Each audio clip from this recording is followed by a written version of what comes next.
오늘은 에스겔 19장 10절에서 14절까지 말씀 묵상합니다.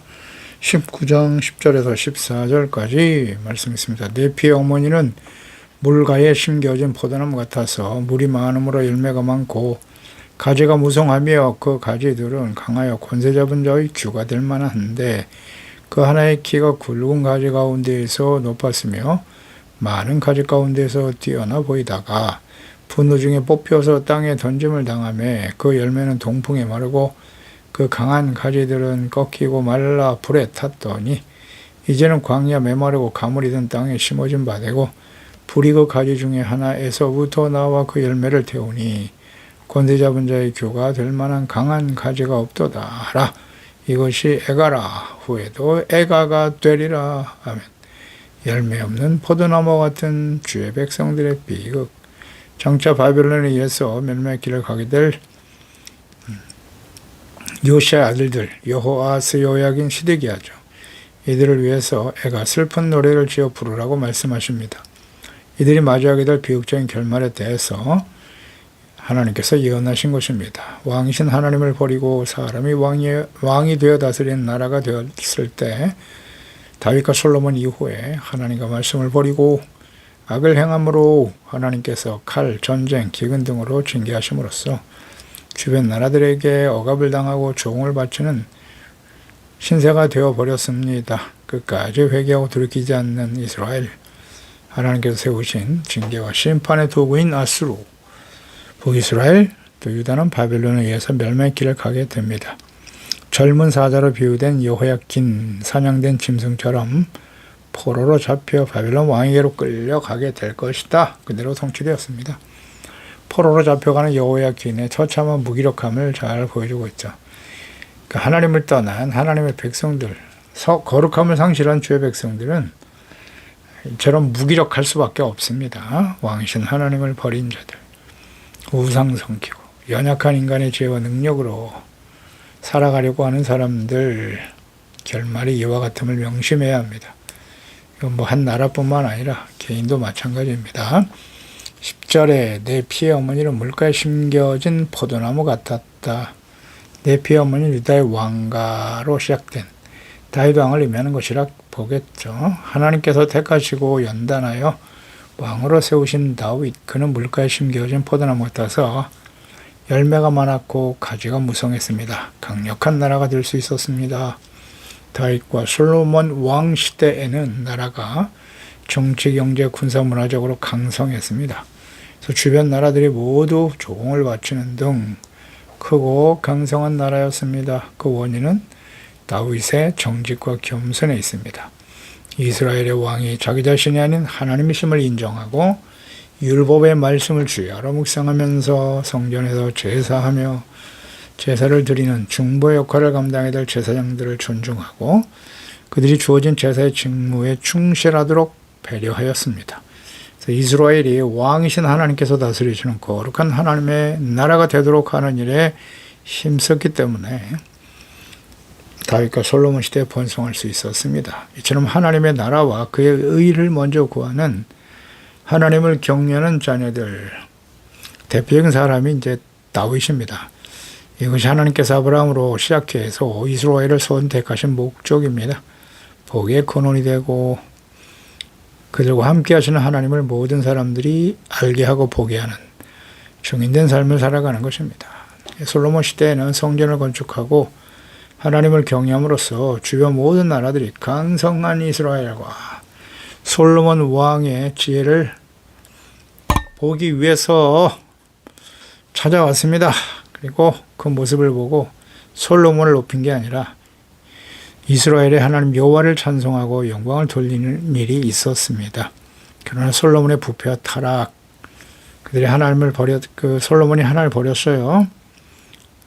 우상 섬기는 여자들을 끌어들이고 성전 앞에 여자들이 가지고 온 우상을 세우고 삶을 마감합니다. 그러니까 이스라엘은 하나님이 말씀하신 대로 분열되었고 북이스라엘은 여로보암 왕이 금송아지 우상을 세워 하나님을 버립니다. 그 이후에 모든 왕들이 여로보암이 북이스라엘이죠. 여로보암이 세운 금송아지 우상을 충실하게 섬깁니다. 결코 떠나지 않아요. 하나님께 돌아오는 왕이 한 사람도 없을 정도로 철저히 하나님을 버리고 우상을 섬기는 일로 예루살렘, 유다와 차별화를 시도했습니다.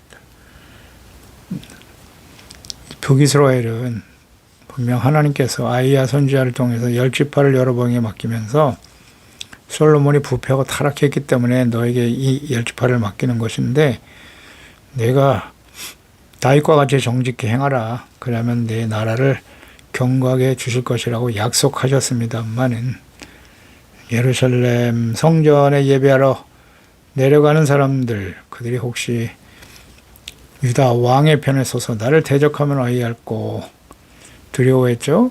그래서 국경을 막고 굳게 높이 세우고 유다와 차별화를 시도하면서 금송아지 우상을 선택한 것입니다. 어리석고 교만하고 패역한 왕들. 이스라엘 열 지파가 나가 세운 나라였지만 그들은 더 이상 하나님의 백성이 아니었습니다. 이방인들보다 더 큰 악을 행하고 온갖 우상을 끌어들여 하나님을 대적하며 회개하고 돌이키지 않았습니다. 반역하는 족속이죠. 선지자를 부지런히 보내셨으나 끝내 돌아오지 않습니다. 그 결과는 아수르에 의한 멸망, 온 세상에 흩어지고 말았습니다. 그러니까 유다는 물가에 심겨진 포도나무 같다. 그래서 강성했습니다. 다윗과 같이 하나님 앞에서 정직하지 못하고 북이스라엘의 영향을 받아 우상숭배의 죄악에 빠지게 됩니다. 유다가 점점 그런 모습으로 흘러가죠. 북이스라엘 멸망당했음에도 불구하고 히스기야 왕 시대에 북이스라엘 아수르에 의해서 멸망을 당했는데요. 그 이후에 136년의 시간을 하나님이 허락하셨는데 결코 그들도 돌이키지 못하고 북이스라엘 길을 가게 되었다는 것이죠. 자신의 왕권을 강화하려고 교만하고 어리석은 왕들의 그 패역함, 부도덕하고 부패하고 타락한 제사장들과 거짓 선지자들이 난무하여 멸망의 길을 가고 맙니다. 북이스라엘의 길을 답습하게 됐습니다. 물가에 심겨진 포도나무의 의미를 잘 묵상해야 합니다. 어떻게 그렇게 될 수 있나요? 시편 1편이죠. 복 있는 사람이 돼야죠. 악인의 꾀를 따르지 말고 죄인의 길에 서지 않고 오만한 자들의 자리에 앉지 않는 것입니다. 이를 위해서는 여호와의 율법을 즐거워해 주야로 묵상하는 사람, 복 있는 사람이죠. 이런 사람들은 시냇가에 심은 나무가 철을 쫓아 철을 따라 열매를 맺는 것처럼 잎사귀가 마르지 아니함 같고 하는 모든 일이 형통하리로다. 아멘. 아주 단순 명료한 진리네요. 그렇게 어렵지 않죠? 하나님의 말씀, 율법을 즐거워해야 돼요. 말씀 듣고 죄를 깨닫고 버리고 애통하는 자는 복이 있나니 위로를 받게 되는 것이고 온유하여 주의 말씀에 순종하면 땅을 차지하게 되는 것입니다. 단순한 진리입니다. 하나님의 영원한 약속이기도 하고요. 예레미야 17장 7절 예를 볼까요? 무릇 여호와를 의지하며 여호와를 의뢰하는 사람은 복을 받는 것이다. 그는 물가에 심어진 나무가 그 뿌리를 강변에 뻗치고 더위가 올지라도 두려워하지 않고 그 잎이 청청하며 가무는 해도 걱정이 없고 결실이 그치지 아니함 같으리라. 아멘. 물가에 심겨진 포도나무 어떤 의미인지 아시겠죠? 하나님의 말씀을 즐거워하고 주야로 묵상하는 사람, 죄인의 길에 서지 않는 것입니다. 하나님을 온전히 믿고 의지하는 사람, 여호와를 의지하는 사람, 겸손한 사람이죠. 믿고 순종하는 사람, 하나님의 말씀을 모르면 복 있는 사람이 될 수가 없죠. 또 하나님의 말씀을 듣더라도 회개하고 돌이키지 않으면 이와 같은 하나님의 약속과 은혜를 누릴 수 없습니다. 많은 가지 가운데서 뛰어나 보이다가 분노 중에 뽑혀 땅에 던짐을 당하더라. 열매는 동풍에 마르고 말라 풀에 탔다 그랬습니다. 무성한 포도나무. 열매가 없다면 아무 쓸모가 없어서 불 속에 던져지는 것입니다. 그러니까 하나님의 택함을 받은 언약의 백성 이스라엘은 열매를 맺지 못하여 꺾여 불 속에 던져지게 될 것이라는 거죠. 이는 매우 중요한 하나님의 뜻입니다. 이스라엘 역사를 통해서 반드시 얻어야 할 교훈이에요. 성경을 통해서. 또 예수 그리스도를 믿고 의롭다함을 얻고 구원받아 하나님의 자녀가 된 그리스도인들도 마찬가지입니다. 적용되는 진리의 말씀이죠. 매우 중요한 진리입니다. 열매가 없으니까 버려지더라는 거예요. 하나님의 백성들이. 그러면 어떻게 구원받아 하나님의 자녀가 되었는가? 그 과정, 또 구원하신 목적을 잘 이해하고 계시죠? 로마서 8장 20절에서 30절이잖아요. 미리 하신 자들을 또한 하나님이 그 형상을 본받게 하기 위하여, 목적을 잘 보세요. 그 아들의 형상 예수 그리스도를 본받게 하기 위해서 미리 정하셨고, 그 많은 형제 중에 맏아들이 되게 하려 하십니다. 정하신 그들을 부르시고, 부르신 그들을 또한 의롭다고 하시고, 의롭다 하신 그들을 또한 영화롭게 하셨나니라. 미리 하시고 택하시고 부르시고 의롭다함을 얻게 하시고 영화로운 하나님의 자녀가 되게 하셨습니다. 구원의 과정, 목적은 뭐라고요? 그 아들의 형상 예수 그리스도를 본받게 하기 위해서 부르셨다는 겁니다. 정하시고 부르신 거예요. 이스라엘, 과거 구약시대에 이스라엘을 선택하신 하나님의 뜻과 같죠.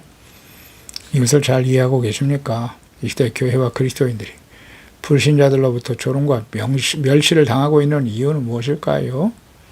아름답고 풍성한 열매를 맺어야 될 포도나무가 열매가 없고 마른 가지가 되어 있기 때문이에요. 그 가지는 어떻게 될 것인가? 불 속에 던져주겠죠? 쓸모가 없다는 거죠. 열매 없는 포도나무는 가치가 없어요. 불 속에 던져지는 겁니다. 우리 그리스도인들이 얼마든지 그렇게 될 수 있다는 거, 말씀을 통해서 교훈을 얻어야죠. 12절에 분노 중에 뽑혀 땅에 던짐을 당할 것이다. 당연하죠. 열매가 없고 땅만 버리는 거예요. 가지치기 하는 겁니다. 열매 맺지 못하는 가지는 잘라집니다. 동풍에 마르고 강한 가지를 꺾이고 말라 불에 타버렸다. 광야 메마르고 가물이 된 땅에 심어지게 된다. 우상 숭배에 충실했던 이스라엘, 아수르에 의해서 멸망을 당해서 그 땅에서 뽑혔잖아요. 온 땅에 흩어지게 되었습니다. 동풍에 마르고 강한 가지들이 꺾여 불탔다. 그러니까 유다 역시 왕이신 하나님을 버리고 북이스라엘의 멸망을 보았으면서도 교훈을 얻지 못하고 뿌리를 하나님과 말씀에 두지 않고 우상숭배와 힘있는 사람들을, 나라들을 의지하다가 결국 하나님께서 그들이 의지하는 강한 나라들을 심판의 도구로 삼아 열매 없는 가지 유다 역시 불 속에 던져지고 맙니다. 이거 옛날 이야기가 아닙니다. 예수 그리스도를 믿고 구원받은 신약시대의 성도들은 다를까요? 구약 성도와 신약 성도가 다릅니까? 그들을 향한 하나님의 뜻이 달라졌나요? 아니요. 심판이 더 맙니다. 하나님의 아들 예수 그리스도의 십자가의 죽으심, 과거 구약시대는 동물의 피로 용서받았지만 지금은 하나님의 아들, 죄 없으신 하나님의 아들 예수 그리스도의 피로 용서받은 사람들이잖아요. 더 큰 은혜를 받은 사람들이기 때문에 더 큰 은혜를 받았으므로 하나님께서 더 많이 요구하시는 거예요. 하나님이 원하시는 그렇게 복잡한 게 아닌데요. 말씀을 듣고 지켜 순종하여 착한 행실, 의와 착함, 의로움, 진실함으로 빛의 열매를 맺어 하나님께 영광을 돌리는 건데 어렵지 않죠. 광야에 메마르고 가물이 든 땅에 심겨지게 되더라. 바벨론에게 이제 멸망을 당하고 포로로 끌려가게 될 것을 말씀하신 겁니다. 하나님께서 다스리시는 또 강성하고 번성했던 하나님의 나라 이스라엘이 이방 민족에게 멸망을 당하고 삭막하고 피폐한 상태에 처해진 게 될 것이다라는 말씀인데요. 그대로 이루어졌죠. 하나님을 믿고 의지하지 않고 힘 있는 나라, 사람, 그들을 믿고 의지하려고 했기 때문이에요. 예레미야 17장 5절로 6절이죠. 여호와께서 이같이 말씀하시니라. 무릇 사람을 믿으며 육신으로 그의 힘을 삼고 마음이 여호와에게서 떠난 그 사람들은 저주를 받는다. 그는 사막의 딸기나무 같아서 좋은 일이 오는 것을 보지 못하고 광야 간조한 곳 건건한 땅 사람이 살지 않는 땅에 살게 될 것이다. 아멘. 말씀 진리잖아요. 하나님의 뜻이죠. 구원이 되시고 전능하신 하나님, 그 하나님, 왕이신 하나님을 버리다니, 그리고 사람을 믿고 의지해요.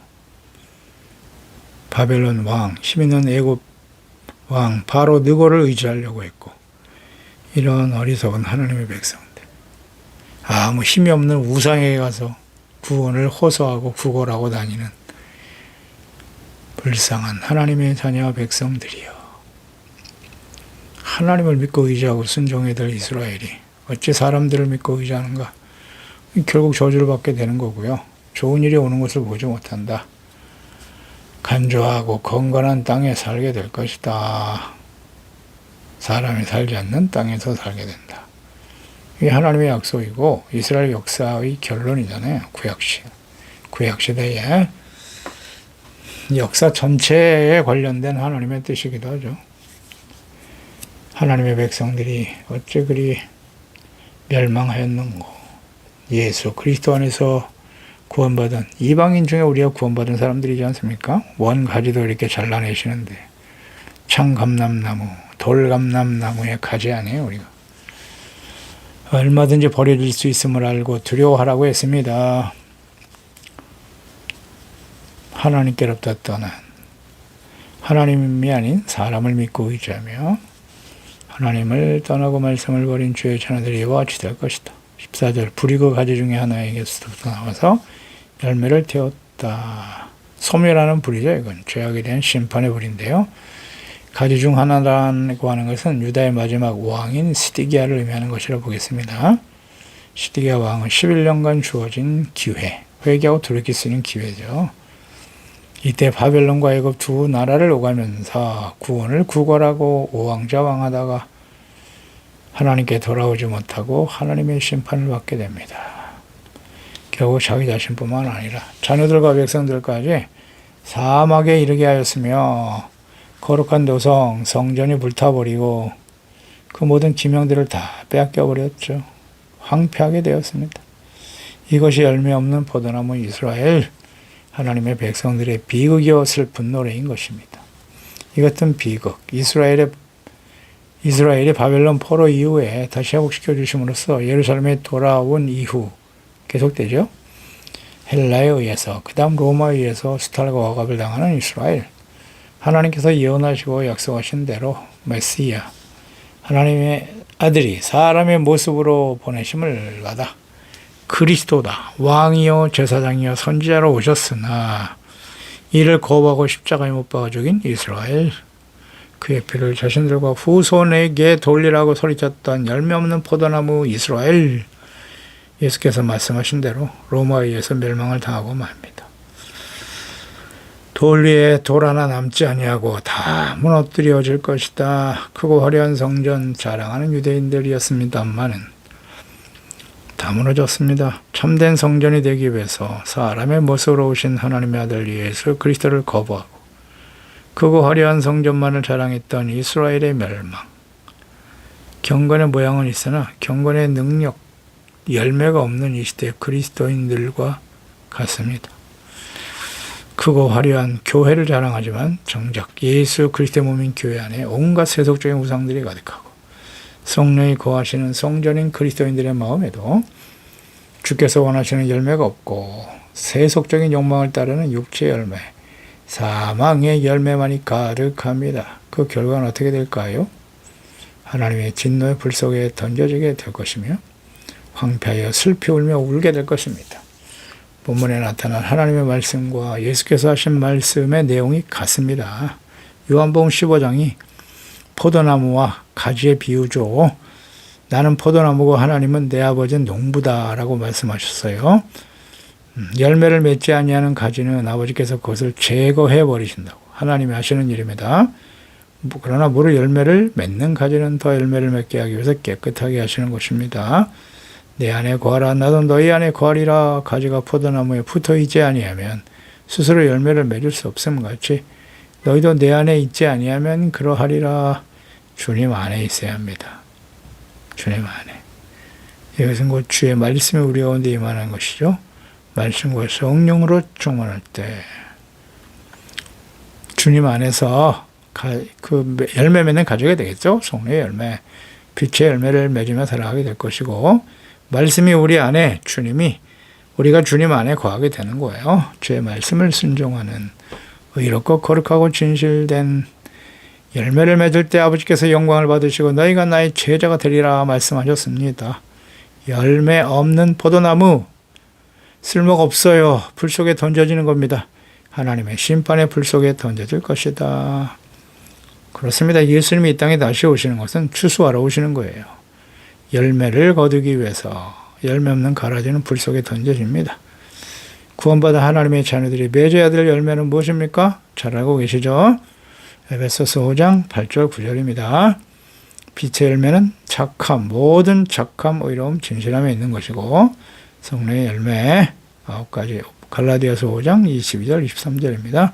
사랑, 희락, 화평, 오래 참음, 자비, 양선, 충성, 오늘 절제 열매를 맺어야 돼요. 추수하기 위해서 예수님이 오십니다. 이런 열매가 있으면 주님 앞에 거두어져서 영원한 하나님의 나라로 서게 되는 것이고, 열매가 없으면 불 속에 던져진다. 마태복음 13장 30절 둘 다 추수까지 함께 자라게 둬라. 추수 때에 내가 추수꾼들에게 말하기를 가라지는 먼저 거두어 불사르게 단으로 묶고 곡식은 모아 내 곡간에 넣으라 하리라. 아멘. 곡간은 천국이잖아요. 열매 맺는 하나님의 자녀들은 천국에 참여하게 될 것이고, 열매 없는 가라지, 경건의 모양은 있으나 능력은 없는 사람들이죠. 불 속에 던져진다. 하나님께서 그래서 이렇게 슬픈 노래, 애가를 만들어 부르게 하신 이유를 생각해야 돼요. 이러한 비극이 재현되지 않도록 하기 위해서, 교훈을 얻도록 하시기 위해서 명하신 겁니다. 비극과 슬픈 노래를 맞이할 것인가? 주님 오시는 날 칭찬과 존귀와 영광을 얻으며 하나님의 나라 천국에서 구원을 감사하며 찬양하는 자가 될 것인가? 오늘날 지금 우리가 선택해야 합니다. 근신하고 깨어 있어야 합니다. 경건의 삶, 말씀 묵상, 기도, 성령님의 인도하심을 따라 성령의 열매, 빛의 열매를 맺으며 예수님의 제자로 주님께 영광 돌리며 살아가도록 결단하고 힘써야 하는 것입니다.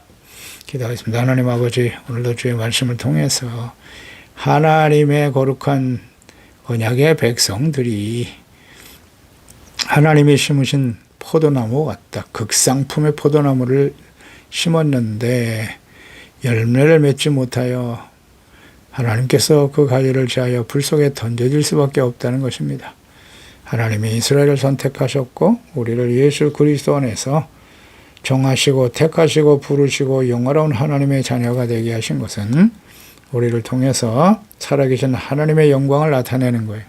그것은 곧 열매입니다. 착함, 의로움, 진실함, 성령의 열매들이 우리의 인격과 삶 속에 나타나게 하심으로써 하나님이 우리와 함께 하시고 주 예수 그리스도, 진리가 되시는 그리스도를 믿어 구원받게 하시려고 하는 하나님의 뜻이 아니겠사옵나이까.